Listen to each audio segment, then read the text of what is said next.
Hello and welcome into another episode of Colorado Sports Connection Club and Country. I'm your host, Baylor, joined today by my co-host, Alex. And we've got a great show for you lined up today. We will be interviewing the goalkeeper of the Colorado Bucks in about 10 minutes here.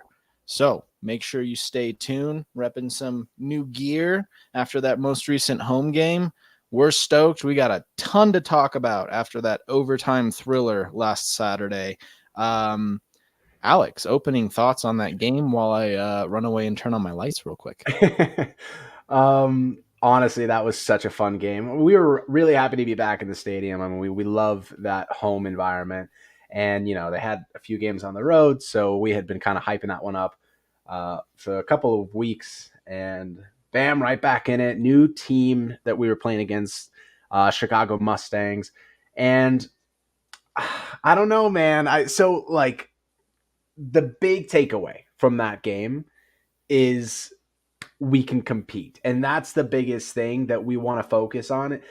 We talked to Coach a couple weeks ago, and he talked about how they wanted to win, right? They want to go in there. They want to dominate. They want to win. And we respect that. We appreciate it. But personally, as fans, we want to know if we can even compete. Can we even hang with the big boys?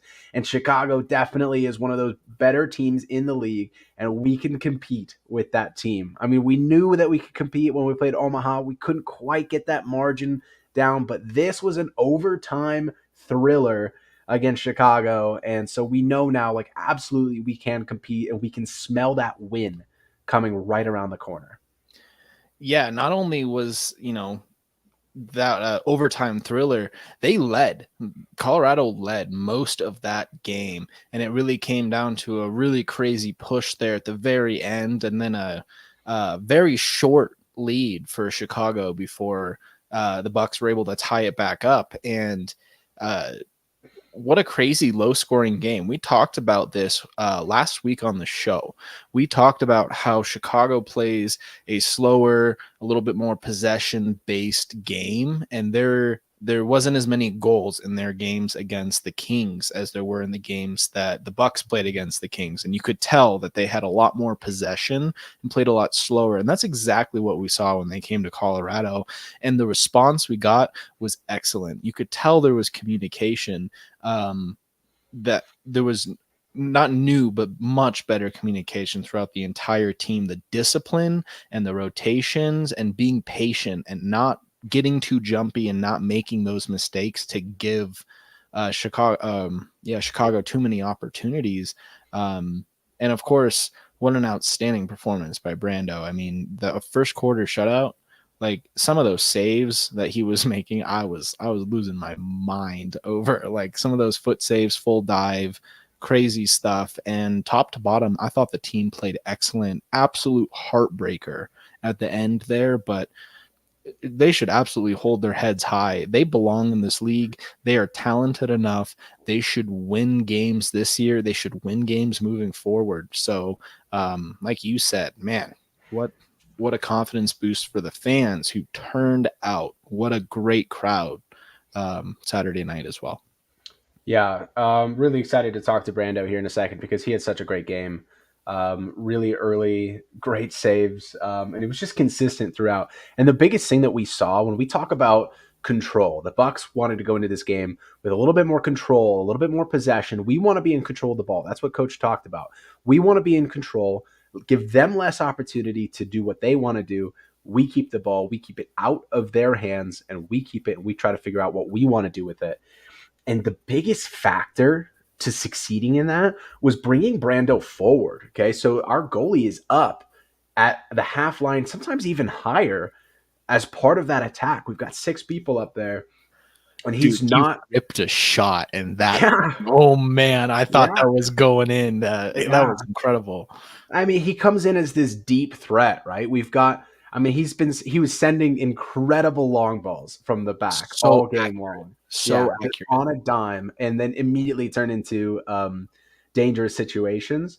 But on top of that, we normally see maybe two defenders forward, and then you've got the goalie behind, right? You've got this little triangle of those three. But instead, we got that other defender to push a little bit forward, so we got a little bit more of an attacking presence. And then instead of those two defenders holding the line, it was a defender and our goalie. They're square to each other. There was no depth between them, and they were able to move the ball back and forth and then develop it forward. And that was really influential as to keeping the ball in possession and moving it forward and creating attacking opportunities. We saw a lot more opportunities as a result, and we were careful with it at the same time to not allow a dangerous counterattack coming the other way. Surprisingly, that's how Chicago played too. We saw their goalie coming up and doing the same thing. So I think it's a really interesting strategy, and I'm excited to see more of it as we think about how does the goalie get involved with the play and how do we get them out of that net and utilize them in a way that we really don't see. I mean, if there's one major difference between this and the comparisons to hockey that we've been making, that is a massive one. You do not see that goalie come out that often. And so in soccer here, he's got that use of the feet. He's able to make things happen. And it was a really interesting thing to see. Yeah, the whole team just played with confidence too. You could tell they were comfortable doing what they were doing. They knew what they were trying to do, and they were being successful. The opportunities they were creating came from smart passing, controlling and possessing the ball, and just overall that confident knowing what you need to do and knowing you can do it. And you need to have that when you're playing such a fast-paced game. You can't be questioning what you're doing. And you saw that a lot more against Chicago. And you could see a little bit of swagger coming out from a couple players, a little the celebrations, the emotions coming out, the chippiness. That game got really chippy. There was some hand slapping going on both sides. There was some pushing and shoving. There needed to be some separation, and I love to see that. I Yeah. loved when I hated it, but I loved it, and I'll tell you why. At the end, when we lose, at the very end, person who scores the goal was so excited. The whole Chicago team rushed the field, and everybody on the Bucks bench deflated. Players on the field dropped to their knees. Like, both sides were so emotional. They were so into it. Both sides were so competitive, and that's what you need to have a good product. Just talking as a league, like longevity of the league, you need to have a good product, and it starts with the players. The players have to care about what they're doing, and you could tell both sides cared. Both sides wanted that win badly. Absolutely. Yeah, and I've got more to say on the chippiness of that game. It's definitely one of the biggest factors to how it went. But I think it's time to bring in our goalie. All righty, let me clean up the screen for him.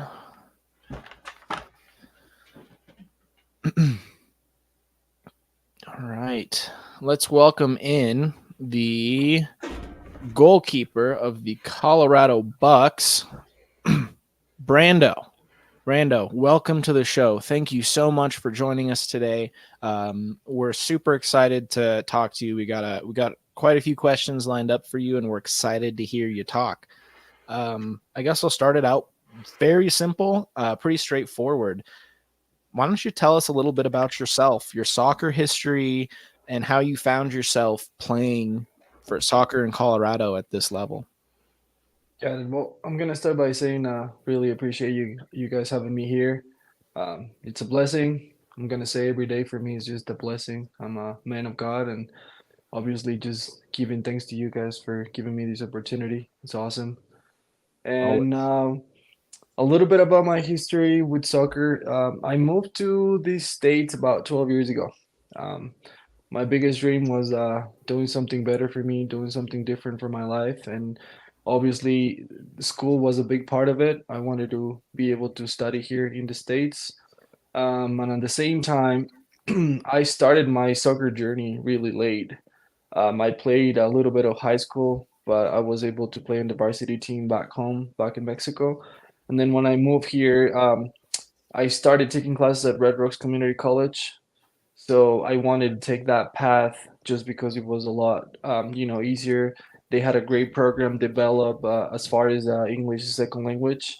So I took that as an opportunity, and then I started playing. I played all amateur soccer in Colorado, different leagues, trying different things, and I had the opportunity just to start playing semi-professional indoor soccer, and the whole idea behind it was just because I love to play. And then obviously, if you think about a goalkeeper playing outdoor, you don't really touch the ball often. You don't get a lot of saves. You don't do a lot of things. And when I started playing indoor, I was like, oh man, this is what I want to do because I was more involved. There were saves here and there, a lot of things to do, and it was just fun, and that's how I started. So yeah. That's fantastic. And I got a kind of a little follow up question there. Um, we've come to find this game is very high scoring. Mhm. And for me, I played just regular full field soccer where clean sheets happen all the time. How do you maintain a short term memory when it comes to being scored on when it's expected? Okay, well, I'll say, that the mentality is a big part of it, right? So knowing indoor and knowing how indoor goes, right? You need to keep that mentality. Okay, I'm gonna get scored on, but I'm just gonna try to keep my level, and I'm just gonna try to be helpful, for my teammates, not only for myself.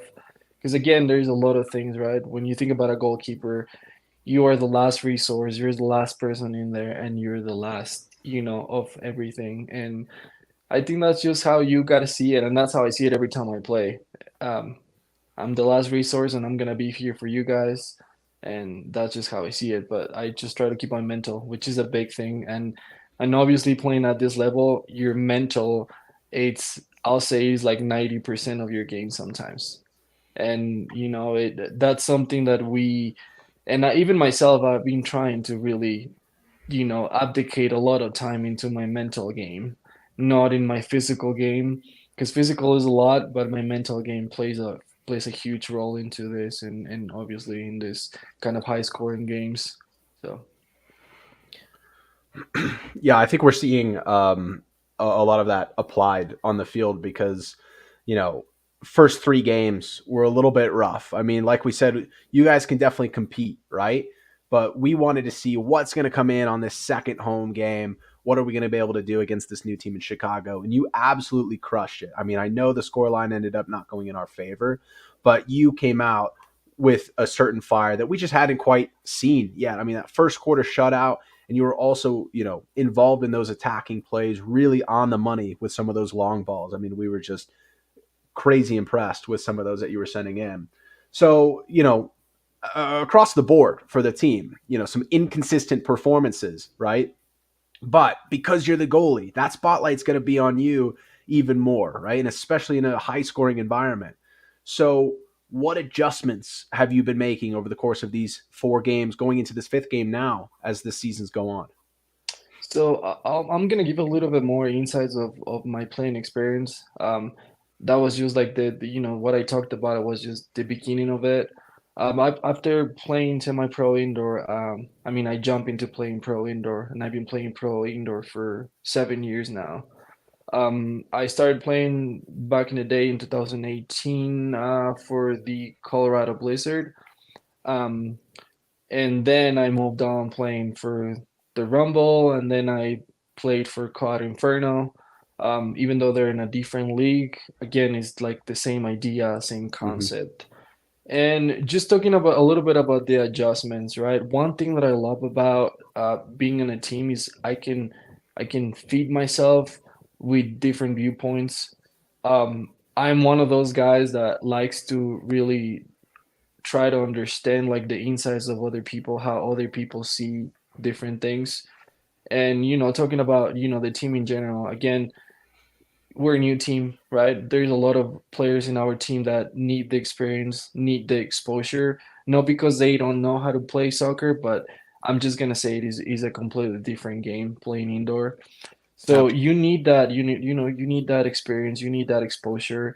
And one of the biggest things, I'm gonna say, it was really the mental, and then also me playing a little bit higher. Again, I am not the best when it comes to my feet, but I am really good at it when it comes to like, when it comes to like taking decisions. Because when you talk about a goalie, right, making decisions at the right moment at the right time is a big play. So I'm really good at taking decisions on those kind of situations. So um, we practice on it, and that really paid. At the end, all the time that we implemented in training of me going a little bit higher and how to being an option just for my players, like that was a huge thing. And also just the mental. I mean, I'm gonna say, Cole is a great coach. He has a really great mentality. He knows what he wants, and whenever he talks to us, he's like really straightforward what he wants and how he wants to apply it, so that helps. And then also just the mentality from everybody else. I mean, yes, we had, let's say, two a little bit of rougher games when we went to Omaha, but again, just thinking about it, Omaha has been a team for a while. They've been playing with each other for so long. They know where to move, they know where to be, and that, I mean, it pays off. And at the end, yeah, we had a rough second game, I'll call it. But again, if I think about it personally, there were some of us that we never dropped our level. I was still making saves at the end of the game. I was still trying to help my team. Yeah, it didn't go the way that I wanted, but at the end, I was trying to be there for everybody. And I told everybody, hey, this game is gonna end, and tomorrow is gonna be a new start. The third game was a lot better, and then we really talked about on training, before coming to Chicago's game, and we're like, hey, we can compete. We have the level. We have good players. Now we need to create that, and create that into that mentality of we're gonna do great. And at the end, it paid off. And I was really happy. I mean, I'm a soccer fan. Besides being a soccer player, I love soccer. I love watching soccer. I breathe soccer every day. That's just my life. And just being out there, it was just awesome. I was actually like, feeling the energy from the people, from my teammates, from my coaches, and from everybody just involved in my family. My wife, and just all around. I was just feeling it, and I was like, yeah, I need it all right now. So. Yeah, I love to hear that. Real quick, what's your favorite soccer team? Who do you like to watch?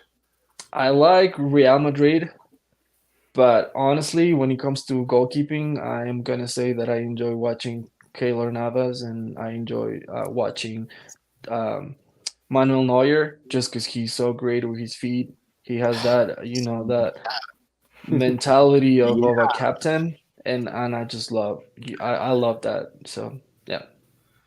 Yeah. So Those speaking of, Neuer feet would be helpful in the indoor game for sure. yeah.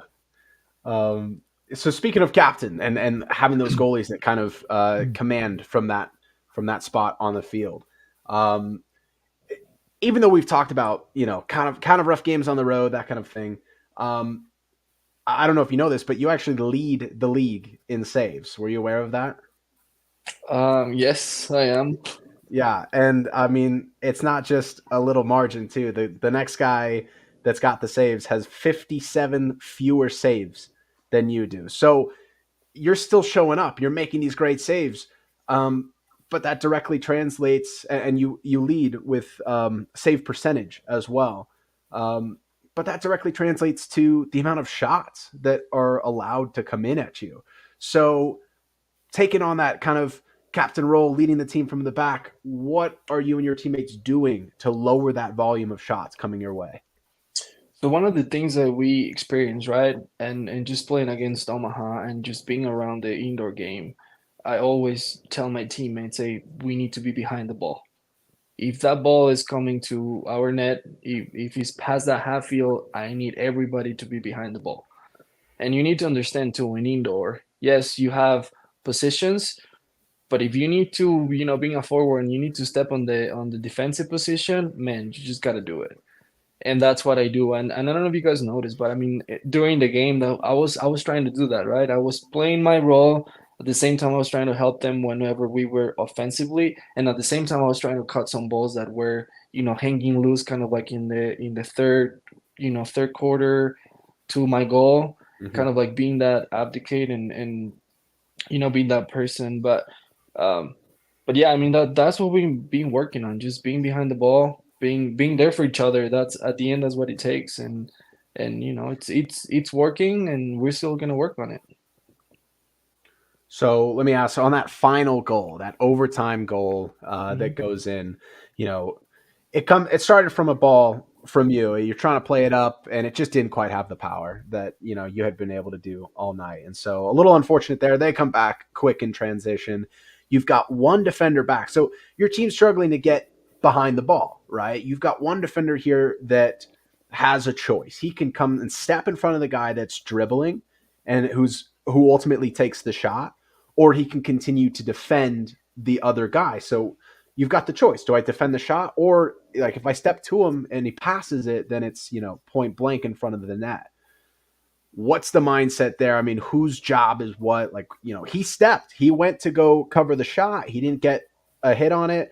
You didn't quite get the hand to it. It goes in. It's unlucky.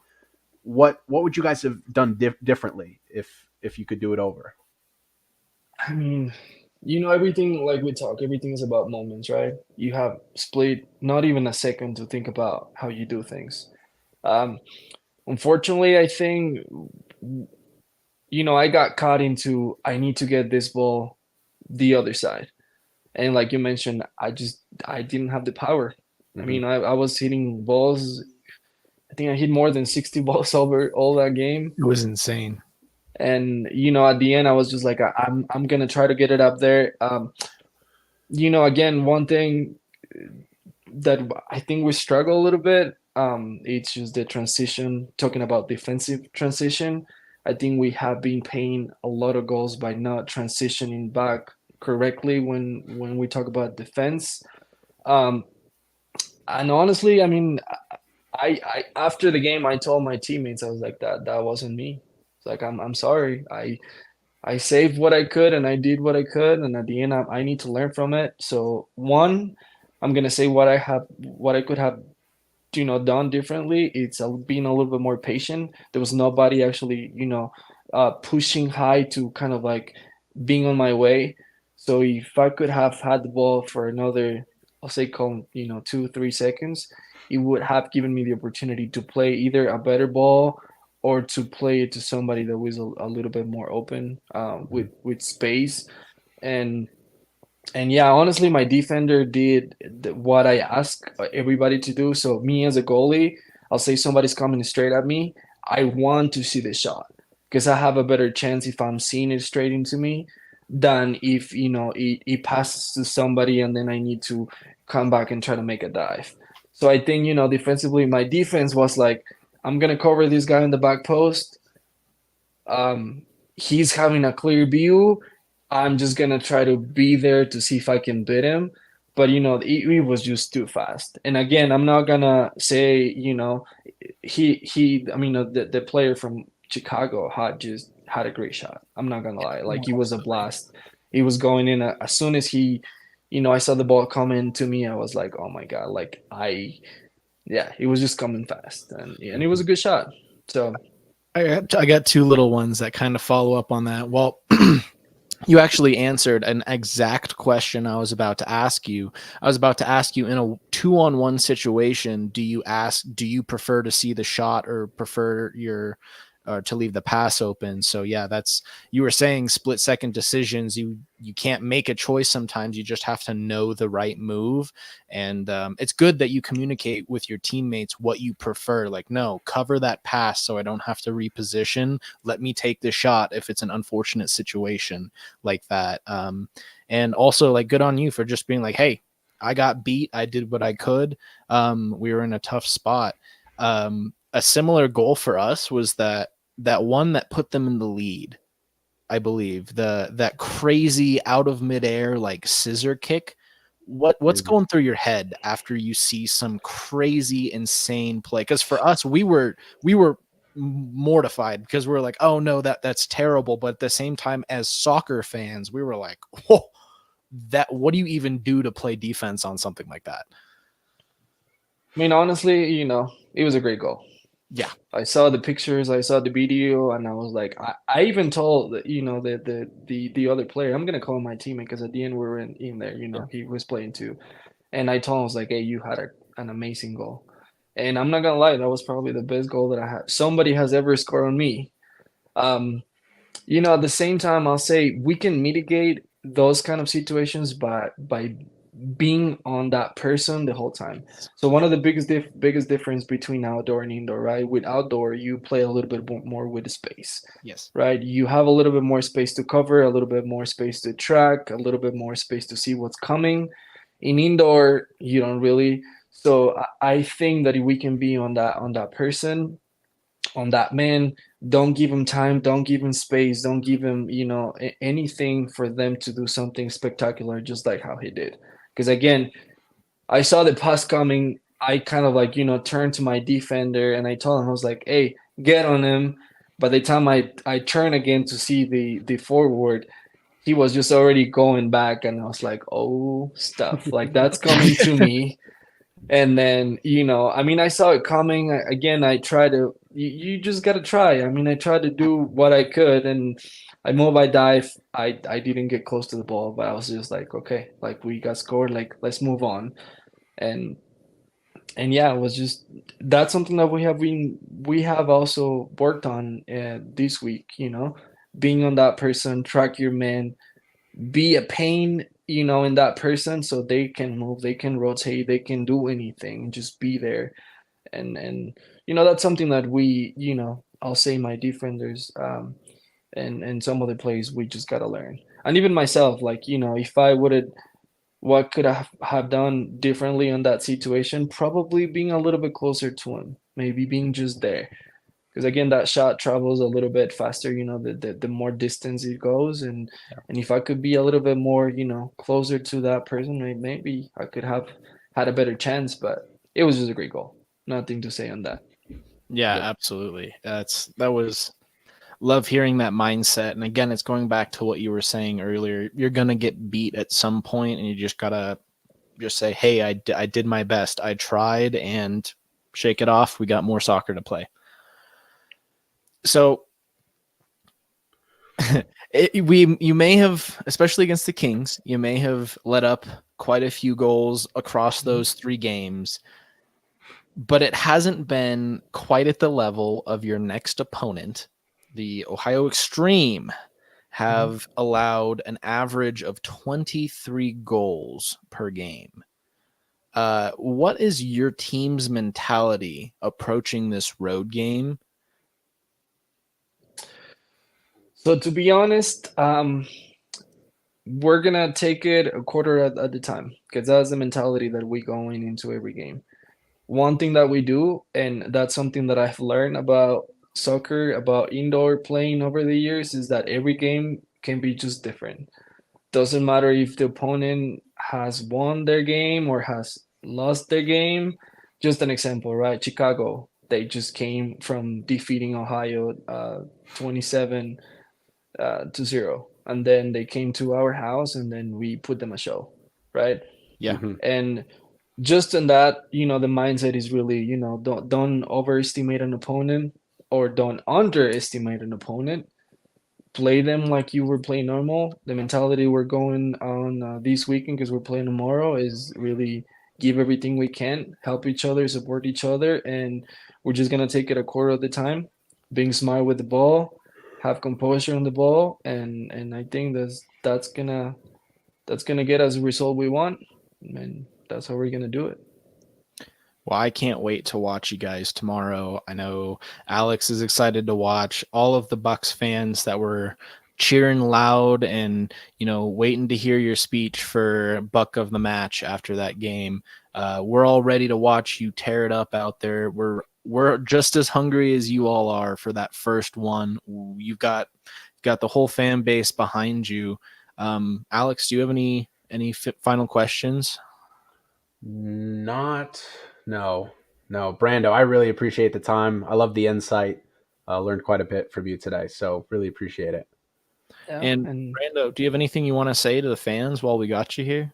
yeah, I was gonna say, but I really appreciate the people supporting, because again, I did a post on Instagram, and I'm gonna say that a player has a lot of people behind it, a person has a lot of people behind it, and honestly, my family and just the support from the fans, I love to see the kids out there having fun, and it's just something amazing. Like every time I saw Ventura's and Tomas Tapia's interview a couple weeks ago.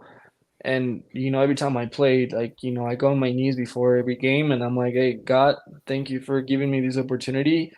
I've never thought, coming from what where I came, the first field that I ever stepped into to have this opportunity.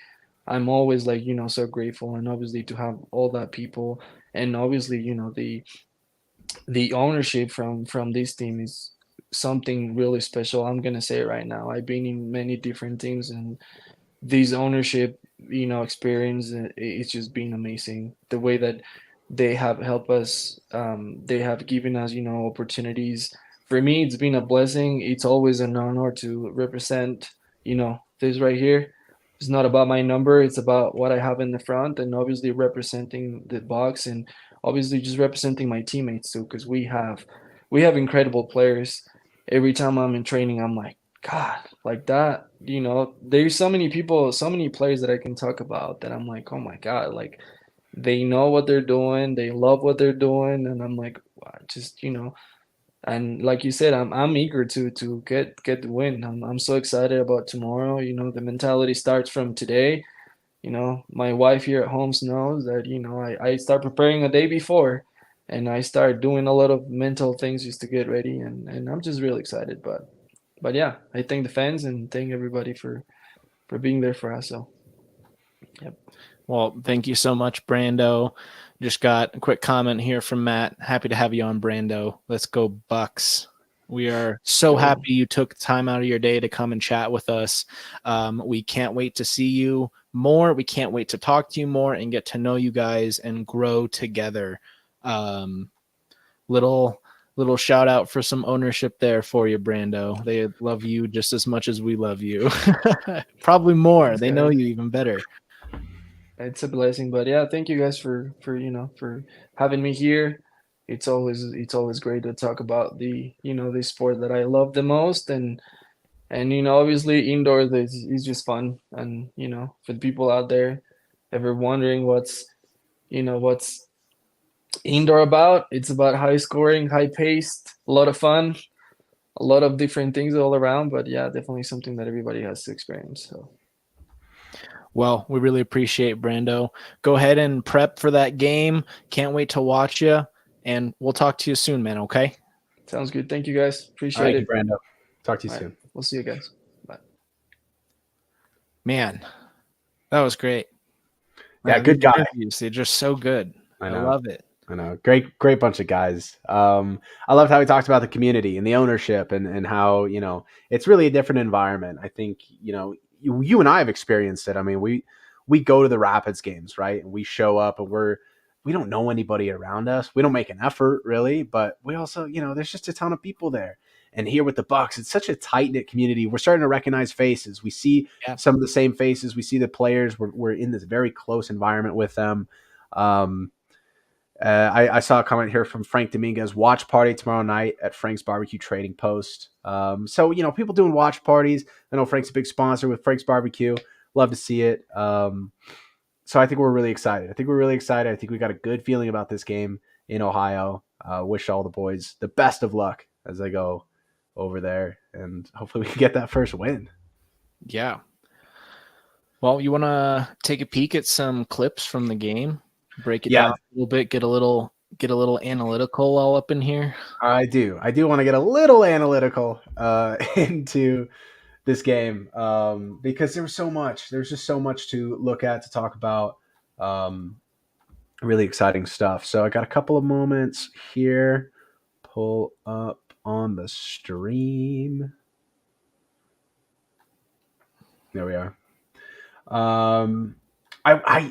He mentioned something that I forgot about, and I really wanted to try to find it. So hopefully, it was that scissor kick, bicycle kick goal. We'll try to find that. I forgot to look for that one. We'll try to find it. But I really wanted to jump into our first goal, and just kind of it comes in at a moment right off of a great save from Brando as well. One of the biggest things that we saw as a difference with Brando in this game was controlling his goalie area, his goalie box. Some of the time in those other games, it would kind of come near him and he just wouldn't quite commit, right? He talked about being decisive, and we didn't quite see that decisiveness in those first 3 games as much as we did in this most recent game against Chicago. So they're building, they're being patient like we talked about. They're trying to find that opening.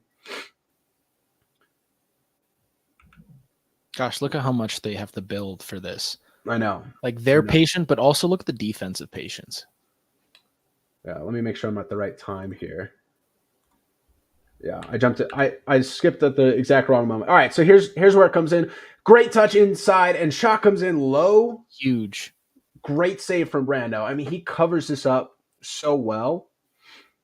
And you saw a lot throughout the game. Anything that came anywhere near that, he would control it. He would get his hands on it. And that's not something we needed to see him smother it more. And he wasn't quite getting that done.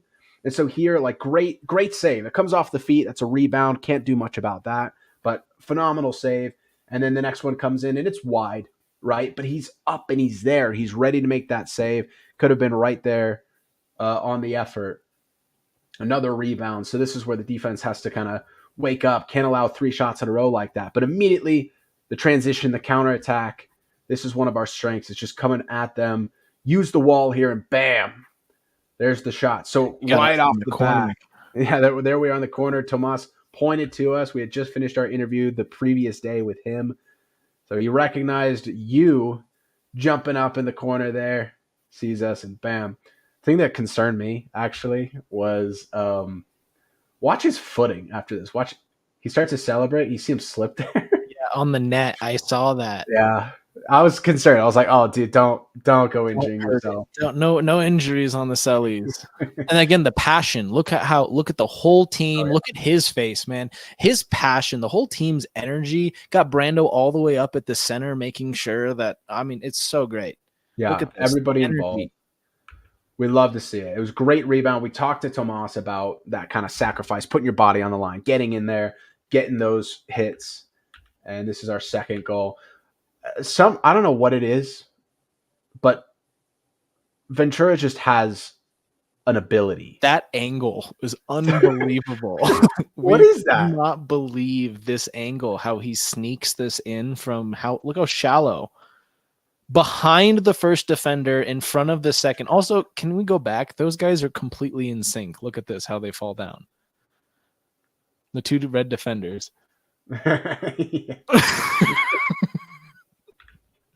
That's a good call.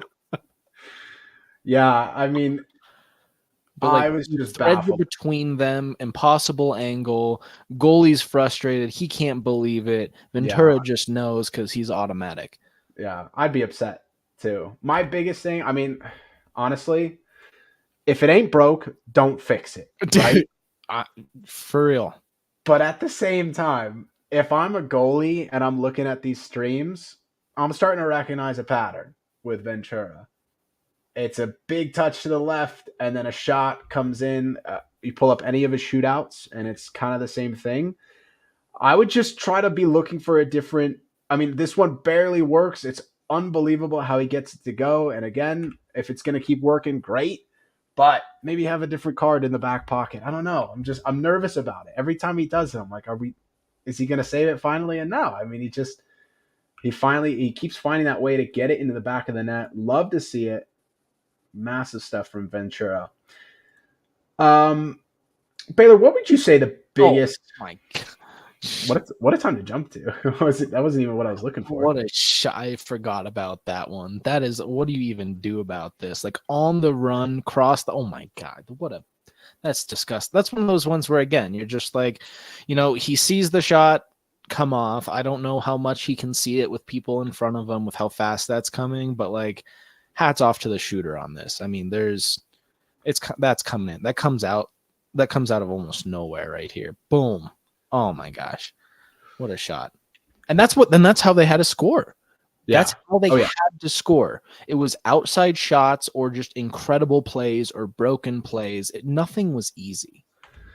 So what would you say the biggest downfall for us was in this game? What was the thing that we just did us in? Yeah. So for me, we mentioned it briefly and we said we'd circle back to it. And here we are. This game got chippy. Chicago was getting frustrated because they felt like they should have been winning. Right. And they weren't. And every time they tried to get back within a goal, we'd respond right away. Yep. And the Bucks were playing clean. Chicago, we mentioned it last week, Chicago has a discipline problem. They let up a lot of fouls and a lot of cards. Another thing we can mention, we killed off a penalty. That's right. We did talk about it. And then they did it. And the most important penalty killer on any team is, the goalkeeper. That man we just interviewed was a big part of that. Yeah. But yeah, no, we have you can't let a frustrated team get under your skin. Right. You have to stay focused on what your goal is and stop fighting the little battles. Your goal is to win the game, not win the hand slapping contest, not land. Like, even the refs, the refs were looking right at it. It was not an issue of them doing it behind the refs' backs. They didn't care. They were doing it right in front of the refs. The refs were watching hand slapping, shoves, dirty plays away from the ball, all sorts of stuff. The refs watched it happen and they were not calling that. Yes, absolutely. You can speak to the ref about it. Call that out. But you can't let it get under your skin. You have to focus on what you need, because when they're doing that, you're winning the mental battle. They're doing that because they're trying to drag you down to their level, and you have to stay on top of that. And I gotta say, 80% of the game, they held on, but it came apart in the last 5-6 minutes, the most crucial moments of the game. And it really just seemed like the Chicago got under Colorado's skin. Yeah, that was the big thing for me. We talked about the discipline issue, and we wanted to expose that more. I mean, if there was anything that I would have said to them was say, yo, anytime they're doing stuff like that, flop, sell the foul, get that ref involved with it. The ref was looking at some of them. There were some behind the back. We saw number 99 here, two-hand shove Tomas off of the ball. I tried to find it. It's off camera. I was hoping we could catch him in 4K, but we can't. Okay. This guy, 99, was in his face all game long, just playing that mental game, getting in his head, and it worked. This is the moment that I wanted to cut to, because we see the physicality here. We see them shoving off of the ball, and then just a little bit of nothing. And what? He flops. That's 99. That's the guy that's getting in everybody's head. And look who's the most upset about it. Who's the one who's showing the reaction? Who's the one who's letting it get to his head? We got Tomas here. So watch the foul. This is called a foul. Tomas is already upset. And he no, calls it the foul, and then he's out of it. And in this moment, mentally, you're out of the game. The ball's in play, and watch what Tomas does. This is the goal coming up. Watch who is Tomas defending. What is he working on? What is he trying to accomplish for the team? Or is he still distracted, right? Is he going to put on the pressure? He's kind of leaving it to 16, maybe hoping he's going to catch up. Look at him. He's still shaking his head. He's still thinking about it. And you've got to get out of that short-term memory. What did Brando say? What did he say 90% of the game was at this level? A professional himself in this game said it. The most important thing is your mentals. Right. And in this exact moment and in this play, the mentals were sabotaged. Yep. Yep. And I really watching a lot of what was going on, the refs, they did a horrible job. I It was mean, they just egregious. weren't. I'm not saying Yeah. I'm not saying that Tomas isn't justified here. He Right. absolutely is. Right. He absolutely has every right to be upset here. I was fuming, but Yeah. I'm also in the crowd. Right. But if you want to have a conversation with the ref, make it quick when it doesn't matter, or you need to let your coach handle that. Yes. Coach will always have more sway with the ref rather than a heated player getting in their face yelling. Exactly. So do your part, like you said. If somebody's getting up on you, make sure the refs see it. Sell it a little bit. I'm not saying flop. I'm saying sell it a little bit. Make sure if it's not getting called, make sure it gets called. And if it doesn't, tell your coach. Let coach handle that. The last thing you need is getting your team into trouble because you're getting into the ref's face or because you're letting your mentality slip. Right. We just saw Brando give a good example of what we were talking about with handling the ball as it comes in. So I just want to show that real quick. We didn't see a lot of that. What he just did, just scooping it up, we might have seen him try to just clear it before, just use his feet, not really dive on it like he did. Scoop it up, get that control. So that was just a quick moment there. But yeah, I mean, we played it clean. We did our best, and we just couldn't get the refs on our side. And we just let that affect us. We let that affect the mental, and we just weren't able to bounce back from it. And everything from there on out was just, it's an unbalanced game. It was unfair for them. They were climbing this uphill battle and just had no support. They had no support from the people that are supposed to be enforcing those rules. And in that kind of game, I mean, there you just saw the slap, 99, a little bit of, you're holding, you're getting a hand on him to make sure that you got to look at the ball, and you also have a hand out. You see the slap right there. You have a handout so that you can track him, right? I'm tracking you. I'm trying to make sure that you're not sneaking away behind my back. It's a fully allowable clean play, and he just slaps him, and then, twig legs there just can't blow the whistle. I mean, it was just frustrating. It was frustrating. Everybody was getting on the refs, and that's just the kind of thing pulls everybody out of their head. Well, and the thing is, when you got the whole of one team yelling at the refs, they're not going to want to call something for you. Right. Yeah. We talked about the first week. I recognized one of the refs from some of my high school coaching. I understand that this is a new league, and I understand that resources may not be where we want them to be. So my guess is that some of these refs just don't have a great amount of experience. They're probably from that high school level, rec level background. I mean, just club competitive, more competitive environments, especially, high school, but they're used to teenagers that are just mouthing off, and they're just, hey, here's a yellow card, go away. So they look at stuff like this, and they're just, whatever. And it's just, I don't know. I would like to see more, but I'd like to see better, but what can you do? It's part of the game, and it's part of the game at the highest levels too. So it's just something that you can't control it. You got to control what you can control.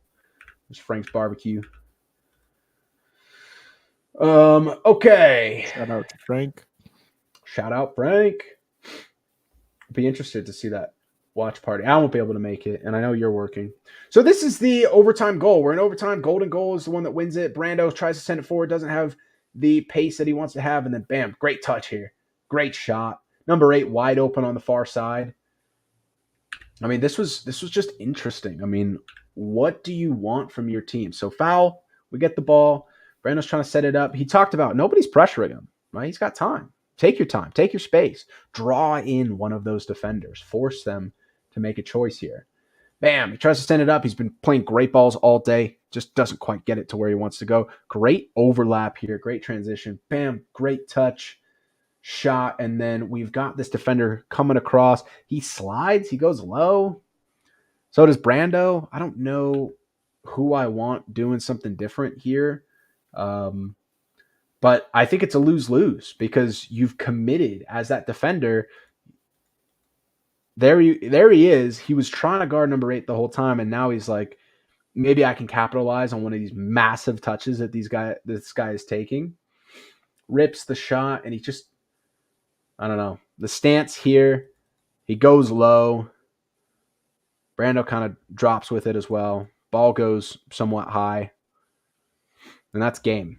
And that was the thing. It happens so quick. Yeah. And that's what happens. This game is so quick. Yeah. And the fact that they were able to find that second wind, I think the biggest advantage for us was the fact that they only showed up with 12 people. Is that right? They only traveled with 12. Yeah.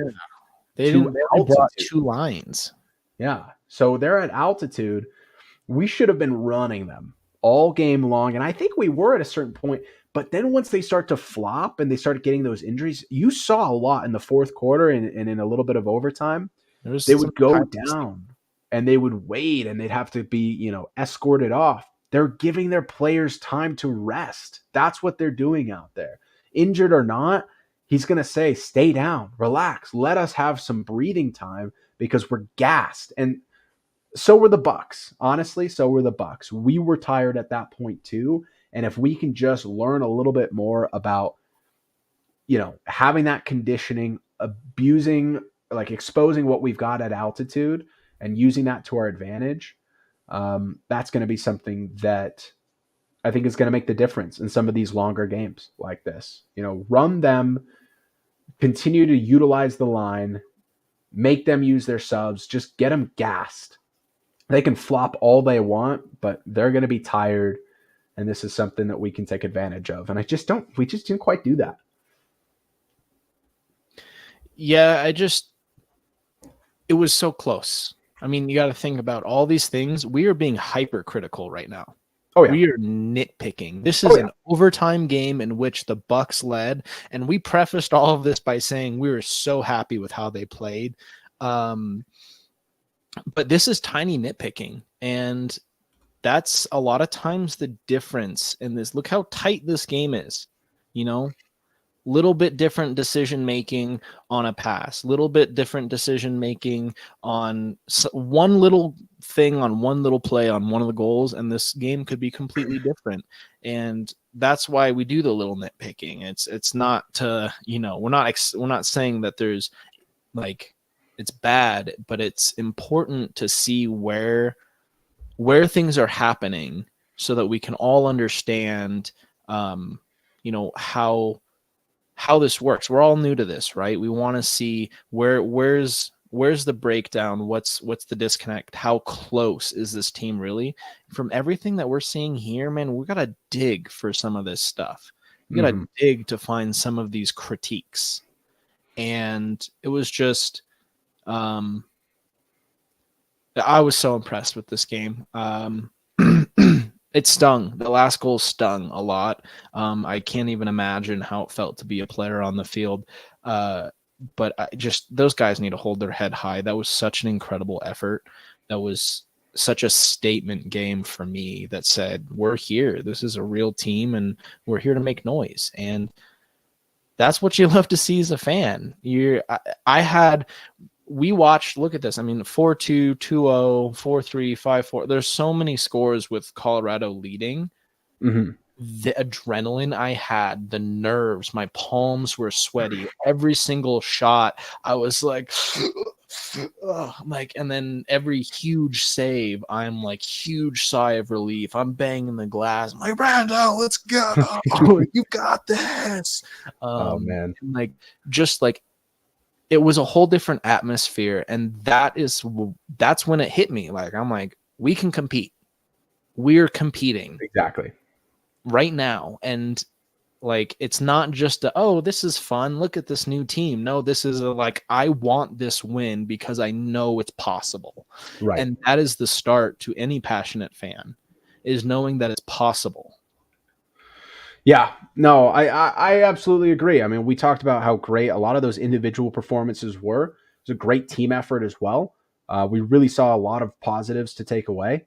And, there's always that one thing, oh man, what now? What can we build upon now? And that's exactly That's exactly what we're looking at. Interesting plays from Chicago. I'd like to find that goal. So I'm kind of scanning through. I'm pretty sure that crazy goal was the goal that gave them the 5-4 lead. 5-4 lead. Okay. I'm pretty sure because it was an absolute dagger of a goal.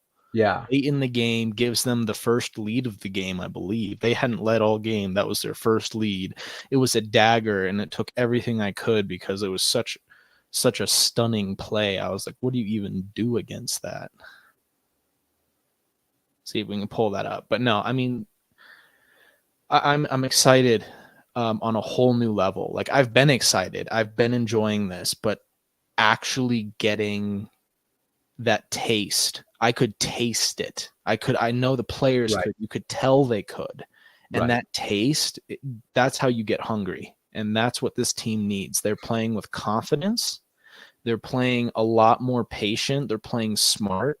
And now you add that hunger. Oh, man, they had a nice, juicy taste in this one. And they're going to come out and they're going to want it so bad tomorrow. They're going to want it so bad. Worse than a Thanksgiving dinner you've been smelling all day cooking.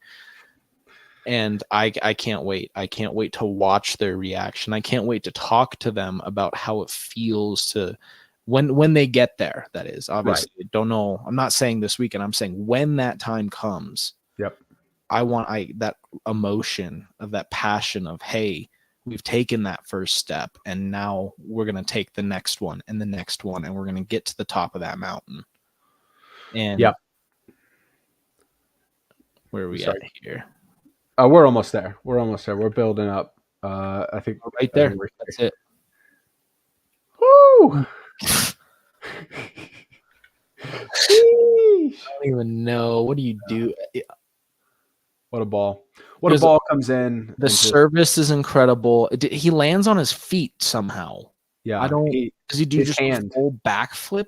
It was like a cartwheel. It's like a handspring? Yeah, his hand hits the ground. He does. Oh, that is so unreal. Yeah. That's got to be one of the most disgusting things I've ever seen in person on a soccer field. I know. See, look at us. Look at me. That's me in the background with my hand on my head. I turned around with my hand on my head because I couldn't believe what I just watched. Yeah.